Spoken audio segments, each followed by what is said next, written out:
Welcome back to On the Aaron. So, with Pride Month in full swing, I want to share with you some of my favorite books that have to do with queer love.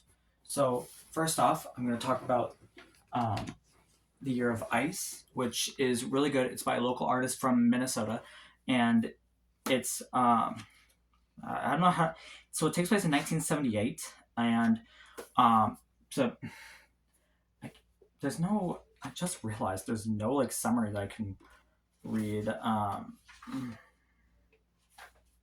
but it's there's a sequel to it called After Francesca, which takes place about 10 years later in amidst the AIDS pandemic. And I'm so sorry, I'm trying to find the actual. Um, ouch. Okay. Anyway, but these two books I got last year. I got to meet the author up north, and great guy, by the way. You guys would like him.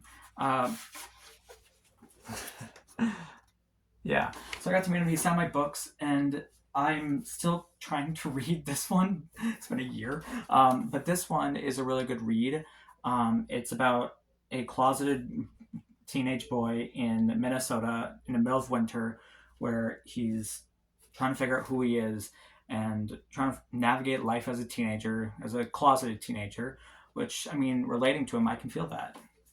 Um, the sequel takes place about 10 years later. He returns to Minnesota after being with his partner for 8 years who died of AIDS. So, and he's trying to figure out who he is again, and but this time he's out and he's proud. And it's a political, like, it gets political in there. Like, they actually go to the Trump Tower. So another good read is, wait a second, Connor Franta's Note to Self and House of Fires.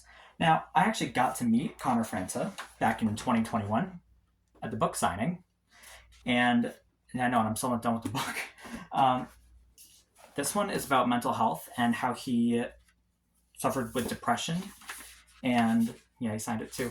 And I when this came out in 2017, which is around the time that I was struggling with my mental health, and it really talks about depression. And so, if you like art and some poems and some storytelling in it, this is definitely a good book for you.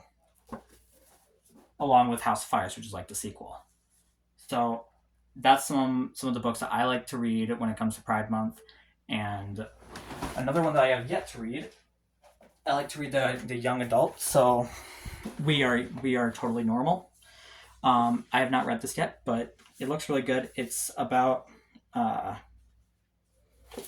yeah, it's Nathan's got a plan to make his junior year perfect, but hooking up with his friend Dave isn't part of it, especially because Nathan has never been into guys.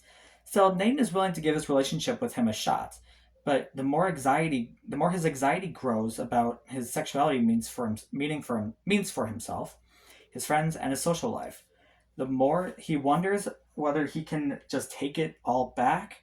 Is breaking up with Dave the only person who has ever really gotten to know him worth feeling normal again? So that's might be. I'm actually curious about reading this now, so I'll have to read this again. Um, but yeah, so those are some of my favorite queer books. There's another one that I'm gonna put in the link below. It's called Last of the Summer Tomatoes. And honestly, I back in during COVID, I started writing like a screenplay for it. A script. I actually emailed the author and saying like, "Hey, I'd love to make this into a film, but I'm a broke young adult, so I can't make a film." But yeah, Last Summer Tomatoes. It's about a teenage boy who is convicted of a crime, and instead of spending jail time, he can do community service, but he has to live with a family on a farm and do farm work. Little that he knows is that this family is very accepting and they don't care who he is. They just want him to be happy and free, and he finds a comfort in that. He finds love, and that is what I love about The Last of the Summer Tomatoes. So I'll put a link in I will put a link in the description below for that. And yeah, so thank you so much for watching. Happy Pride, and tell me, what are your favorite books to read that have to do with Pride? comment down below. Thanks. Have a great day.